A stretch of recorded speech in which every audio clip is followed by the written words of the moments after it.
All right, excellent afternoon to all those who are watching us across the states in Nigeria. Yes, I'm a little bit under the weather, but they say that we can all share love because love costs us nothing, and it is the most precious or priceless gift one can ever receive. So to be blessed by love means to receive everything good as well. And I want to use this opportunity to just say many thanks to my studio crew. Let me start from Damilola and of course Marshall, Lolo, and TFO, and a whole lot of that. Of course to Moses. Sometimes Moses likes to refer to himself as the producer of the show. He's not the producer because I don't have a producer, but when you see the montage really, he refers to himself as the producer. Yes, I refer to him as the technical director and of course the coordinator of this platform. And of course I have Maye, I have Sam, I have Big Jim, name them, and of course my Mabel PA as well, Binkwe. You know, you guys keep me grounded, and of course to the staff of ZH as well, to Eno that is right beside me in the studio. Because when I hear him, it's wondering that is she forgetting my name? No, I won't forget you. As the only female on ground. I feel that she's more or less like the floor manager of this platform and all of that. And of course to my fans, to my followers, everyone out there watching us, I say I love you all, and I wish you a happy Valentine. And I say again, welcome to another interesting episode of Real Talk. Don't mind me, don't mind the weather. What's it called? How I'm feeling right now. I'm sure it's not contagious because quite a number of people will be thinking, what's going on? Is she slowing us down? No, I'm not slowing you guys down. Anyways, my name remains Kike Atanda-Owo. Yes, I like to still keep my father's name. So today, I have Dami on the platform. It's been a while, Dami. Yes, a good How time do you to see do? you. I'm doing well, but I'm not liking this face. You need to rest. You need to take a break. This Coco Lala John every day. You even look a bit not your regular size. I'm like, no now. Is she slimming down? Is she taking slimming tea? No, okay. I've actually stopped slimming tea. Oh, really? Yeah, so a bit of it has told on your weight. I was slimming tea for over a year or so. And it worked, actually. Quite a number of people will tell you it doesn't work, but it works. They will work if you're diligent about it. Some people will drink slimming tea after they eat eba. Then I eat eba is my best food. No, but not after slimming tea. So what are you doing? You'll be shocked that I can eat about morning afternoon. But guys, let's move on. Today's show is not about eba or slimming tea, but welcome. It's good to see you. Yes, despite I think almost 2 to 3 weeks about now. 3 weeks, yeah. 3 weeks now. Yeah, it's good to have you here. And I want to say thank you to Lolo and of course Tolu, who were quick to want to step in and all of that. When I said I couldn't make it, we couldn't get hold of you and all of that, I was like, but quickly they stepped in and I had to say, guys, Dami is back. So, all right, guys. Quickly, I think it's important for us to move on to this day in history segment. So let's get one of the historical events in Nigeria's history. Stay with us. We'll be right back.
All right, Dami, quickly, what's your take on this Well, initial I segment? think where first thing that caught my attention for the 2015 general election was it was on Valentine's Day. And it felt like it was going to squeeze out everybody that had a plan to celebrate love. But the love of the country was more at hand for us and at heart because we needed to show our country how much we love Nigeria. You cannot just be Nigerian because you were born here. You need to love your country, Nigeria. And we knew that then it was between two giants. The incumbent of the breath of fresh air, that was the PDP slogan then, and the change that the APC was bringing. Of course, now 2023 is fast almost sweeping that record of 2015, the popularity and the frenzy of 2015 election. We've had it almost triple now in 2023, awaiting the election. And of course, we have the batified, the articulated, different people. So history will record this in another 5, 6, 7, 10 years time, like how 2023 also played out. So that was it for me. And today is the Love Day. We're talking about it.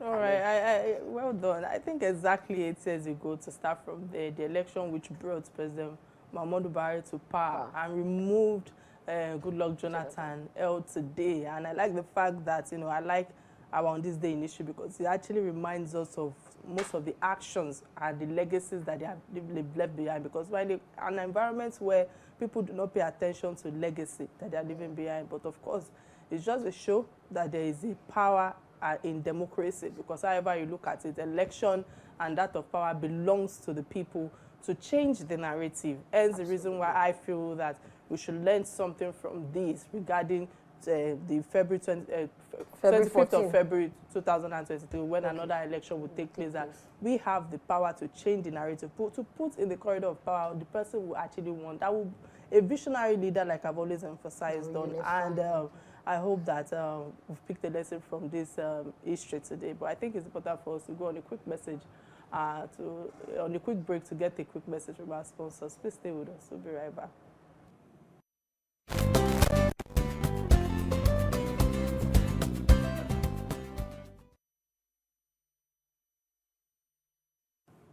All right, it's 11 days to the general election, and of course the political campaigns for the presidential and national assembly election are reaching out or reaching a climax, just as Nigerians are pitching their, will I say, tents, with candidates of their own choices ready to vote. And of course, on the other hand, universities will be shut down on academic activities from February the 22nd to March the 14th. This will enable more than, I think, 3.8 million registered voters, accounting for 40.8% of students, to vote in both the presidential and national assembly election on the 25th of this month, and as well the governorship and the state houses of assembly election on the 11th of March.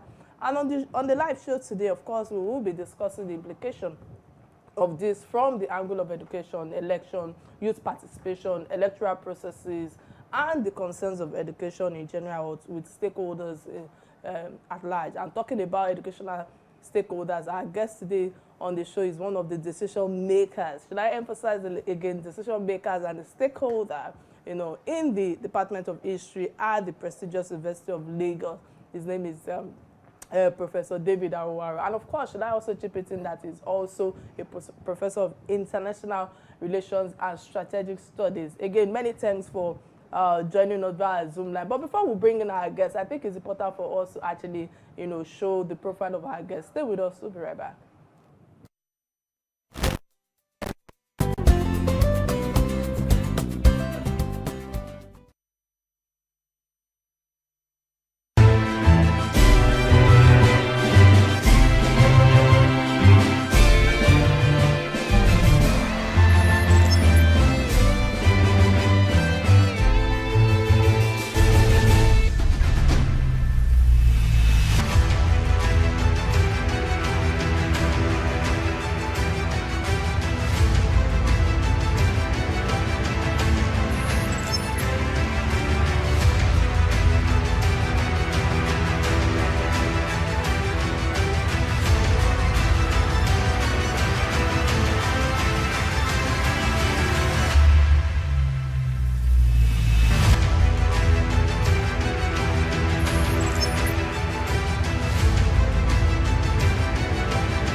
right, welcome to the show, Professor David Awurawo. It's a pleasure to have you on Real Talk with Kike talk show today.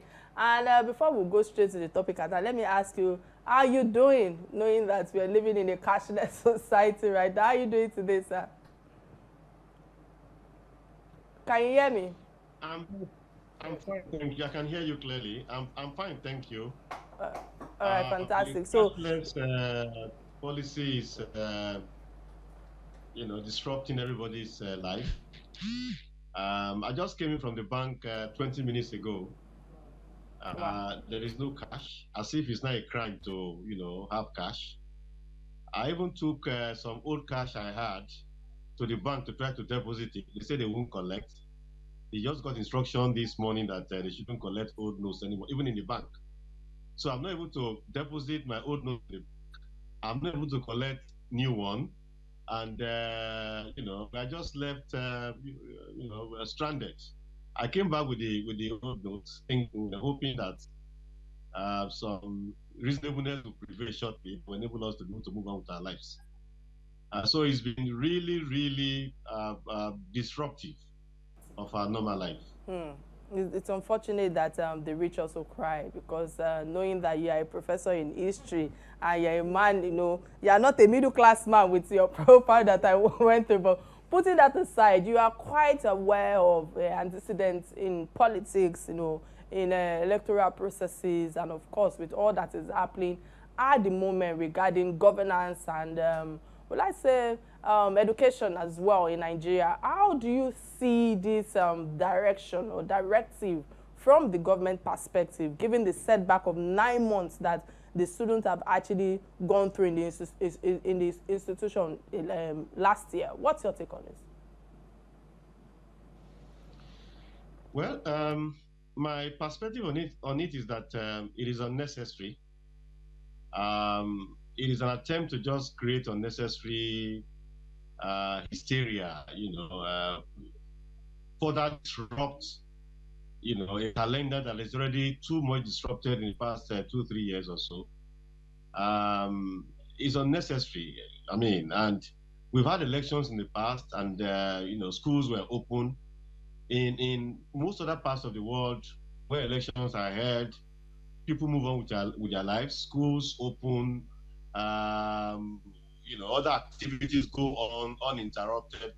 People just go cast their votes and then return to their routine activities. I'm really surprised that after 2020 was lost because of industrial action by academic staff of the universities, 2022 almost entirely lost because of another industrial action, by academic staff, disagreement with government over agreements that government failed to keep to. And then we have just resumed only a couple of months after this disruption again that the school should be shut down for about 3 weeks. To my mind, the directive to close the schools is unnecessary. Even in 2015, when the tension was so high, as if the world was to come crashing, schools were not shut down. Sometimes when elections hold, schools are on holidays, fine. Sometimes when elections hold, schools are on strike, no problem. But now that school just resumed after a long, industrial action, this directive by the NUC, they say it's from the Minister of Education, I think is unnecessary because it causes further disruption to the academic system. And it is not good for anyone, apart from the fact that, it further raises tension. Is violence going to happen? Are they going to disrupt, all of that conjecture along the line? So I don't see it as the right policy, the right course of action that schools should shut down again for 3 weeks just for election. The last time we remember that government, gave an order for schools to shut down was in 1998 under Abacha. But before the directive was complied with, Abacha died. And so at the end of the day, schools were not shut down, even as at that time. And since then, elections have held, schools have been open, people have gone on with their lives, just go cast their votes. Although they've said that, so that people who registered can, vote where they are. It doesn't take more than 2 days for anybody to travel from one part of Nigeria to the other. So anybody who wanted to travel would travel on Thursday and then vote on Saturday and then return to his academic activities. So I do not think it is the right policy and right course of action. I know that vividly, of course, you have your reasons for saying that you do not think that it is the right policy at this time, but also looking at the safety, because this 2023 general election is not going to look like business as usual to me. And I know that even with the disruption of fuel and the disruption of Naira policies here and there, would we now say that, with your words saying that it is unnecessary, would we say the schools have capacity, if in the case that the government did not even close down schools from during this period, do the schools have capacity to ensure safety of students? Looking at what happened some weeks back in the University of Benin, with the soldiers maltreating students and all of that within the university premises. So when electoral violence comes, how do we protect our students? The universities have no problem at all. The universities are for academic activities. The universities are epistemic communities, made up of enlightened people. People will go cast their votes and then wait for the results of the election to be announced. We all know that winners will emerge, losers too will emerge. Out of the 17 political parties also contesting the presidential election, only one will win. We already know that 16 will not win. If they say violence will take place, in the universities, where would the violence come from? Who will fight who? In the universities, what happens is ideas. What we exchange ideas, we don't exchange blows and guns and violence. In what happened in University of Benin, it was a case of the military, trying to get cash, and the students also trying to get cash. That was what caused the conflict. And it was quickly resolved in any case. It wasn't a case of some students having political affiliation to one political party versus another set of students. No. At university, we are enlightened people. We know that only one person will win the presidential election, and the governorship too, only one person will win in each of the 36 states.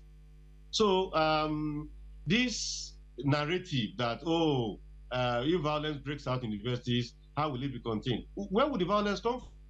The universities are epistemic communities made up of enlightened people. We'll cast our vote, wait for the result, and go about our academic activities peacefully. It has happened before. I'm not just saying something that we are saying, maybe I'm just trying to speak in conjecture or in uncertainty. Over the years, we have been having elections. We have polling booths in the universities. People will go to those polling booths, cast their votes, wait for the results, and go about their research and teaching. So the narrative that if violence breaks out in universities, how will it be contained? It simply does not add up, because over the years, we had elections and we didn't have any problem at all.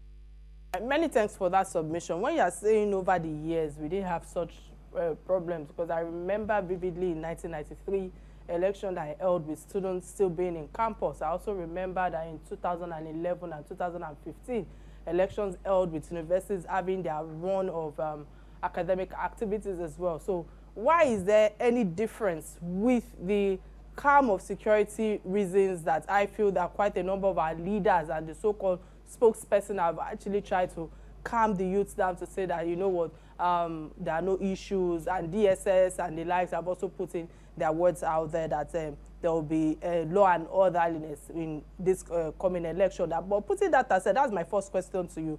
And I feel that the second follow-up question is the fact that while you were talking earlier, you were talking about people will go on to cast their votes. I understand that that's people exercising their civil right of voting, and of course the support of preferred candidates is the prerogative of the student as well, and of course the academic union workers.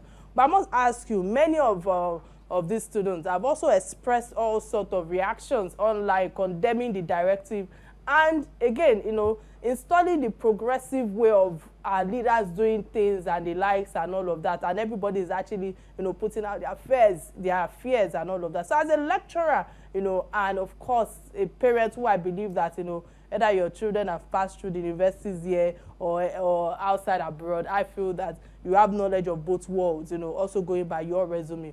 What are your concerns, to be precise?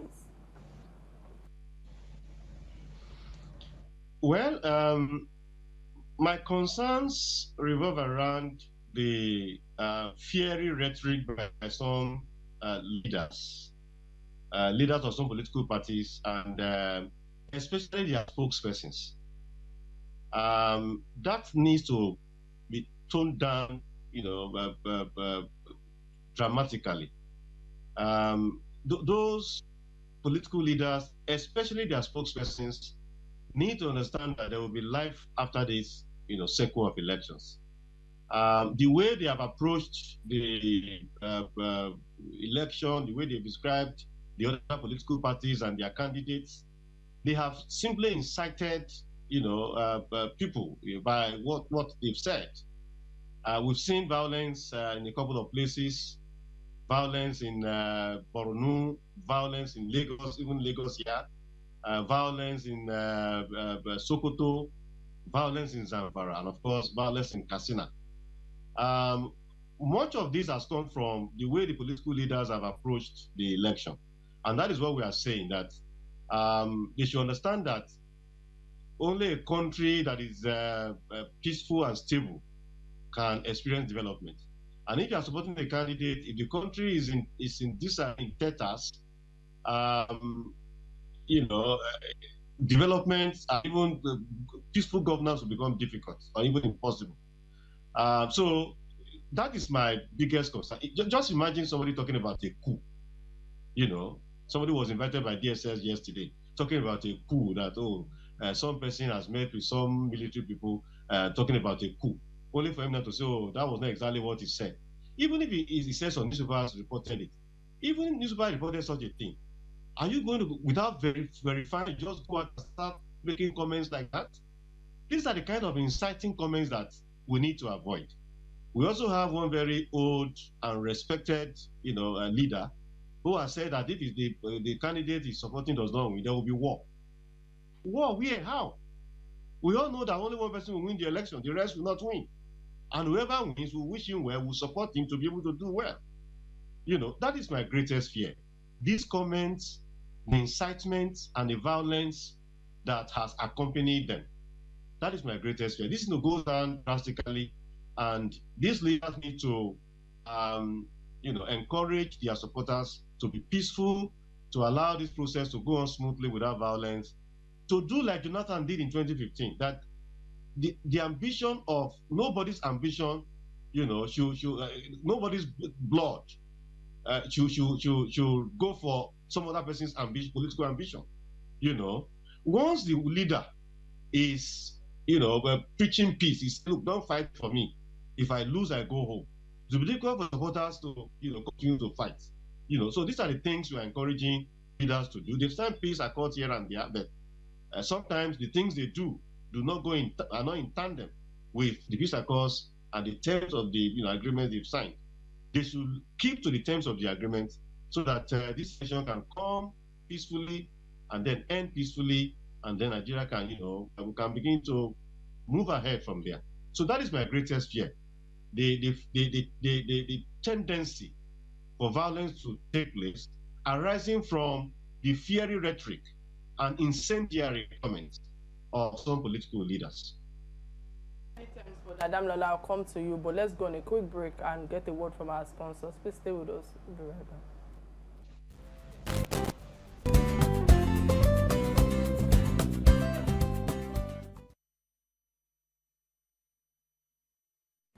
All right, glad to know you're still with us. In case you just joined the show, today's conversation is about the NUC directive to shut all tertiary institutions down in the country, and of course from the 22nd of February to the 14th of March for the general elections coming up in a few days' time. And of course, we have been speaking with Professor David Awo, who is a professor of international relations and strategic studies in UNILAG.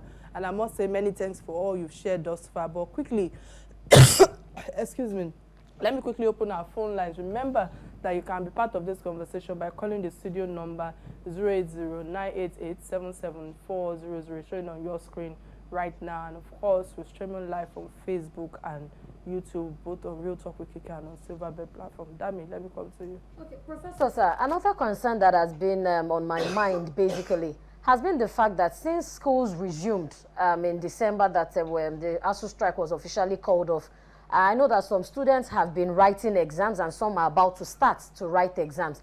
With this sudden closure because of elections, do you not think it will also affect the academic calendar, making it a bit difficult for students to complete their exams before the closure of the schools?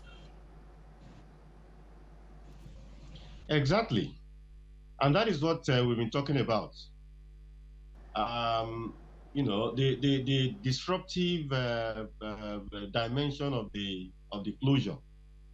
Some universities are writing their exams, and the closure, of course, will affect, and then the calendar will be adjusted. Students will graduate moving forward a lot later than they would have. Although some schools have rejected the NUC directive. LASU, for instance, is writing exam.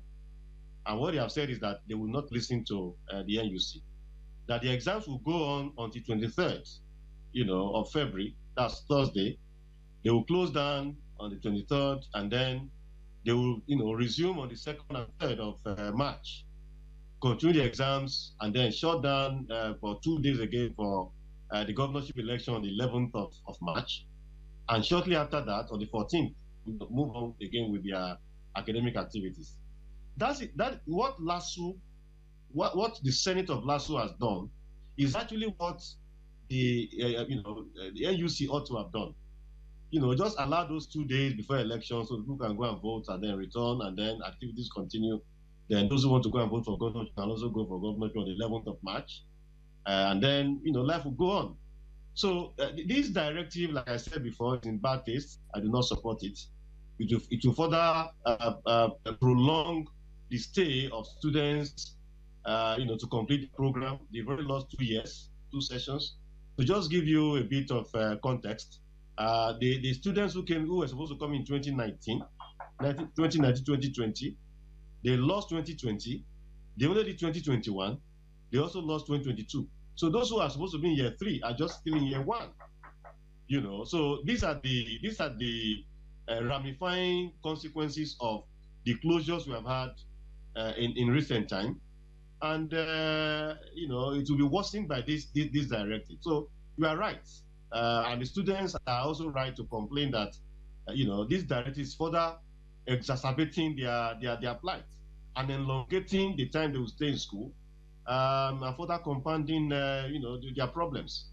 I don't think the ministry consulted well enough. If they had, I'm sure people have presented all of these ramifying consequences, and they may have acted differently. 2015 was it was as if Armageddon was going to take place. The schools were not shut down, and the elections came and passed, and heavens did not fall. So why now? I mean, the tension now is not anywhere near what it was in 2015. So you are right. It will further, disrupt the academic calendar for those who are writing exam, and which is why we are condemning the directive. Else be open would be an opinion or an option rather. Would we have them come online to receive lectures or write exams? Is it going to sit? No. The shutdown means shutdown. The shutdown means that there will be no academic activities for that period of time. That is what it means. So online lectures, online exams, and all that cannot take place given the directive. We can't have any of this during this period. It means that academic activities are paralyzed. They are suspended until the 20 days or so are over on the 14th of March, when academic activities will start again. That is what it means, and which is why we are saying the directive is not in order. In fact, it could even have a negative impact, because the students who are supposed to be in school, who will now be free in their various communities, as they say, the idle hand is the devil's workshop. So it may even have the opposite of what the ministry is intending, which is to prevent violence. If the students are in school, busy with their activities, engage in their academic work, the tendency to, get involved in violence will be less. and being at home All right. and doing nothing. Apologies, I have to interrupt your line of thought because we have a caller that has been holding on for a while. Oh no, many thanks for calling from Edo State, from Delta State. What's your contribution on the topic at hand? Are you there? Good afternoon, Elo. We can hear you. All right, apologies, I have to let that go. Sir, with all that you've shared thus far, obviously, the policies are right in Nigeria, but the timing and, of course, the approach to them is something else in Nigeria, especially when it comes to our leaders. And obviously, you've put it out there that the NUC actually did, deliberate with the lecturers or the unions before actually taking this decision. But I must ask you, do students and youths have to be in school before they can mobilize each other? Because I remember vividly that this NSAS and other anti-government campaigns have shown that again and again, mobile online telecommunication worldwide is something that they can use to actually gather themselves together. From what you have shared thus far, what's your own opinion? Shouldn't there be a more pragmatic approach to having students run their academic activities online, just like Damilola was trying to emphasize, or why still have them exercise their own voting rights without, recourse to violence and the likes and all of that? I think that's my question to you before I ask you the next one regarding security. Yes, we've always utilized the online platforms, even as we speak. The Senate, I was in University of Lagos Senate when we decided that post-COVID will not be post-virtual learning. So right now, we have colleagues who have been having classes.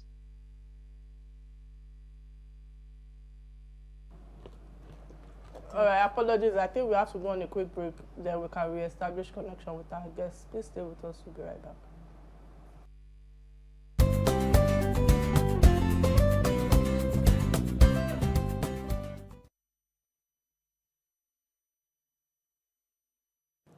All right, many thanks for staying with us. Professor David Awo, can you hear me now?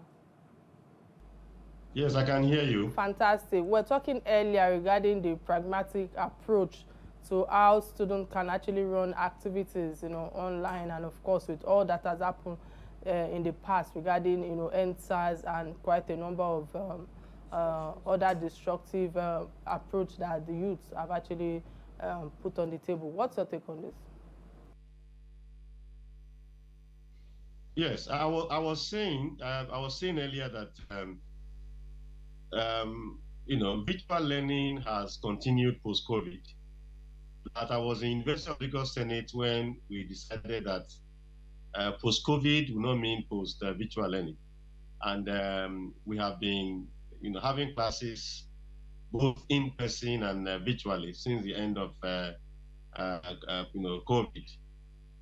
So again, you are right on that score that given the advancement in technology in contemporary times, there should be an opportunity to be able to deliver lectures online, and we have been using that, doing that maximally.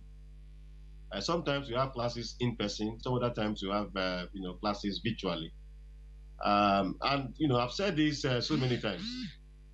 2020, 2019, 2021 session was lost, not because of COVID per se, but because of strike. Because the schools that were not on strike used, online learning method. We even wrote exam, virtually in 2021.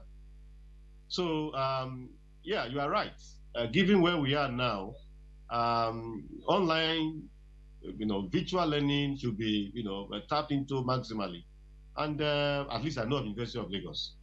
We have been doing this. We've written an exam entirely online. People were in their homes, and then we monitor them from, their offices here, and the exams were written, and results were released. That was the first semester of a second semester of 2019-2020 session, which took place in 2021. So that's right. I also remember that when NSAS took place, the students were not on campus. The students were in there was strike at the time. That was September, October, 2020. People were in their homes. It is this, communication, telecommunication they used to get in touch with one another, and they group together to do what they had to do. We have not been left out of the advancement. We have used it positively, used it, to carry out virtual learning, and it's been very, very effective. So you are right in saying that that should be tapped into. Perhaps one thing you see was if there was really genuine concern from the minister regarding maybe people will gather together and all that, they might have suggested, learning virtually for those 20 days. That would have, helped us to save that period and, shorten the time that these children have to stay in school, which is already 2 years later than it would have been because of the strikes of 2020 and 2022. Many thanks for that. I'm asking you a question right now regarding security, and I would appreciate if you can just answer me in a minute, or if possible, because I know that you've touched on security, but I just want to, tweak it to INEC, because I know that security is more paramount, and that is the argument of the NUC right now. How about the consideration that the government is giving INEC to use National Union of Road Transportation Workers for election logistics? What's your take on this? I don't want to mention Soluomo, but what's your take on this in 1 minute? Well, I have been involved in election before. I've been a presiding officer in election before. I don't think the apprehension has a firm base. What these people do is just to convey election materials from one place to another. Usually they go to INEC office reports. They are not the ones that will collect the material. INEC officials will collect the material. There will normally be one policeman or two policemen, that will accompany the INEC official. They will enter the bus. The bus would drive them to the polling unit, the polling booth, where the election will hold. When the election is over, the election materials, everything again, will carry to the bus, and the bus will take them to where they will collect. So the noise is actually much ado about nothing. In any case, the person whose name they are mentioning is just to coordinate. The buses themselves are owned by individuals. The buses are owned by individuals, and the individuals are the ones that have the agreement with INEC. They only involve the union so that if they are, for instance, they want to get in touch with one of them, they can't find him and all that, then the union can assist them, to get in touch with them. That is how it works. So the brouhaha is really, necessary.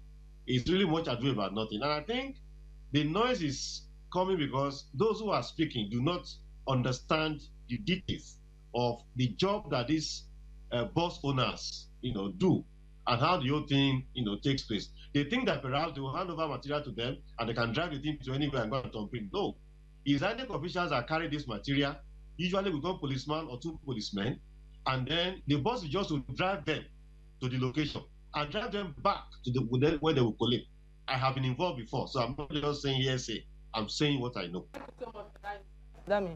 Okay, sir. I think lastly, since that schools will be closed, I know that you know a lot of your students. Probably they've passed through your tutelage, or you know them one way or the other, and now they are going to be at home.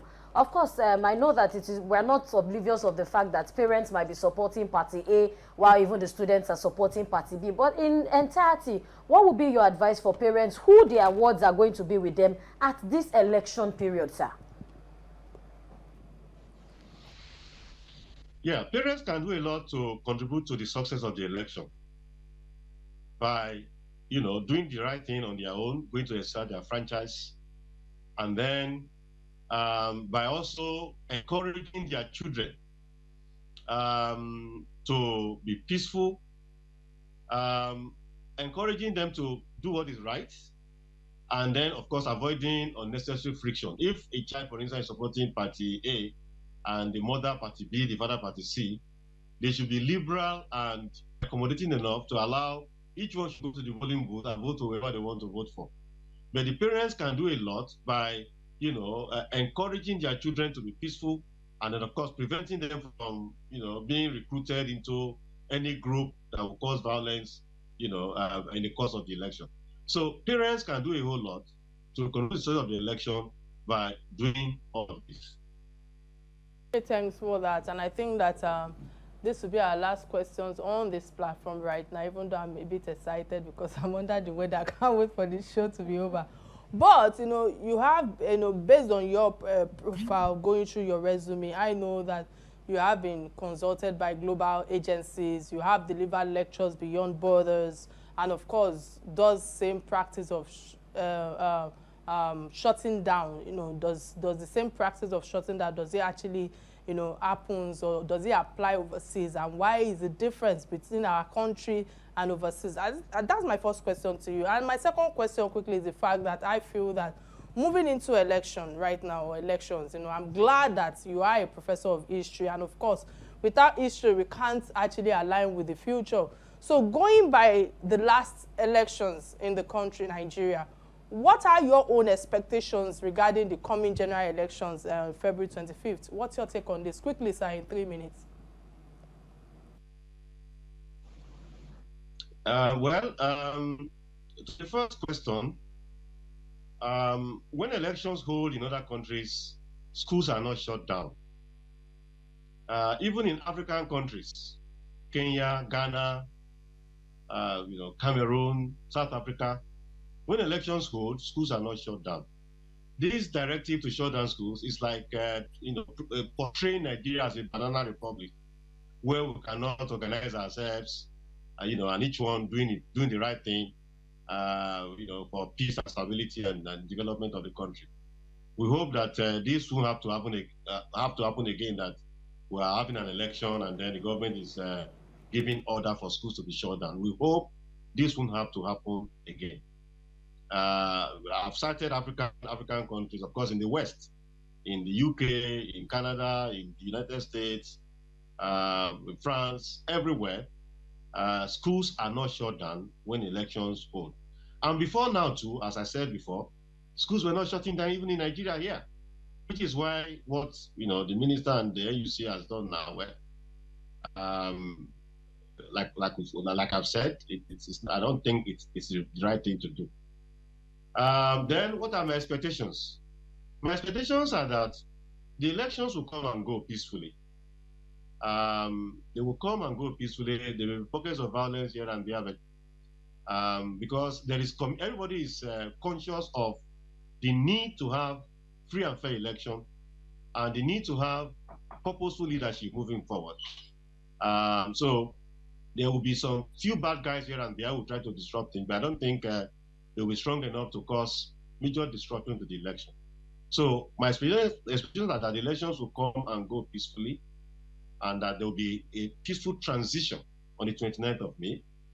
It is likely that one of the three leading political parties will win the election, that is the APC, PDP, and Labour Party. One of them will win the election, and one of the candidates will become president come May the 29th, 2023. After that, the important job of resetting Nigeria for genuine and sustainable development will then begin. And you, I, and all of us will be part of that process, so that Nigeria can occupy where it really belongs, in the Committee of Nations. And many thanks for all your submission thus far. Of course, your insight on the different perspective of topic at hand, and I must say it's been an interesting time with you.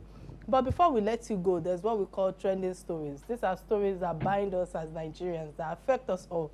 And the first trending story that caught our attention, and I think that actually swept off all the other topics at hand, is the fact that Chrisland awaits the faith as Lagos State shut down their Ikeja branch over the people's death.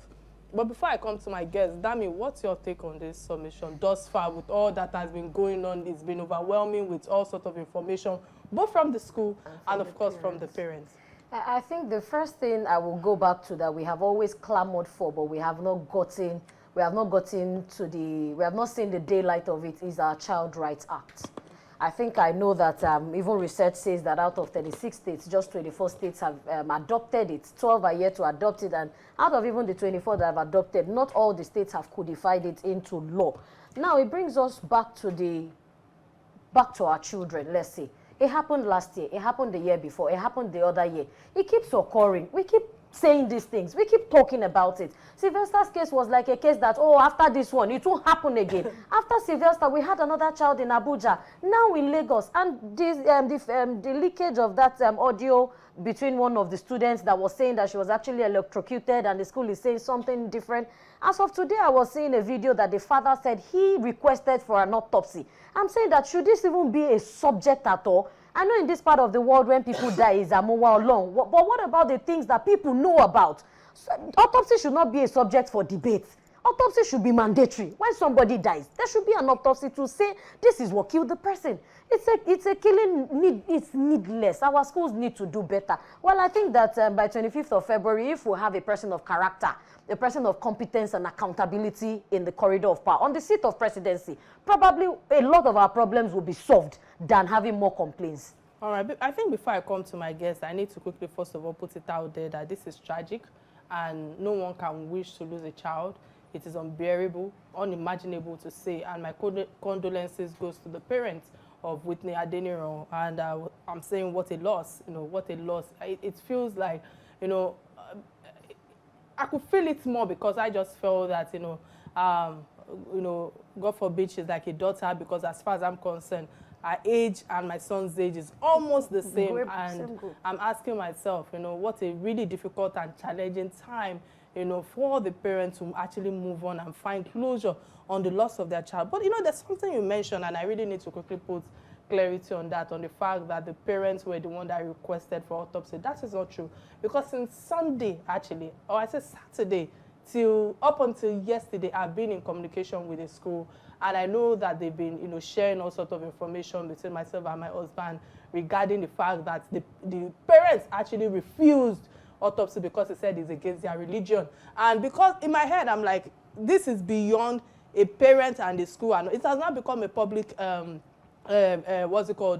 societal issue. So I just feel that, it was just up until yesterday that they now decided that, okay, let autopsy actually be carried out. But all along, they've actually kicked against it because of their religion. And I know that Constitution actually respects religion as well. So regardless of whatever narrative that is put out there, I feel that I needed to put clarity on that. Then moving on, I just want to say that may God just calm them, relieve the family of this grief, because I'm not praying for even this to happen to my enemy. If I have one, yes, but we all have enemies one way or the other. But going into the fact of the story, I just feel that, being real on this platform, and regardless of whatever relationship that I might have with people, I try to keep it real. I just feel that what have happened has shown outright negligence and lack of attention to safety from the school. And it's also worse and undignifying, if you ask me, that the school didn't come out on time, to actually carry the pupils and the parents and the students along. In as much as there are quite a number of narrative out there, regardless of however we want to look at it and all of that. But I just want to say that, there are a lot of events that is still upholding with this information. I pray that we get to a place where there will be a lot of information that it can help and guide the school, the parents, and of course the students moving on. But the Lagos State government, has done the right thing, if you ask me, to order for a closure till further notice.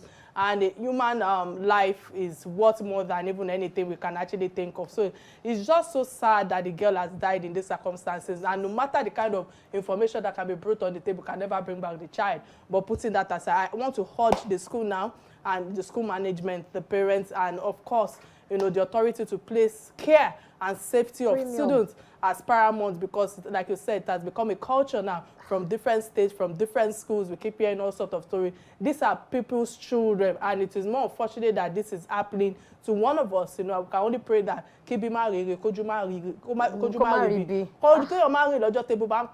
Yoruba girl, you see my energy came back immediately. I said, so I just want to say, I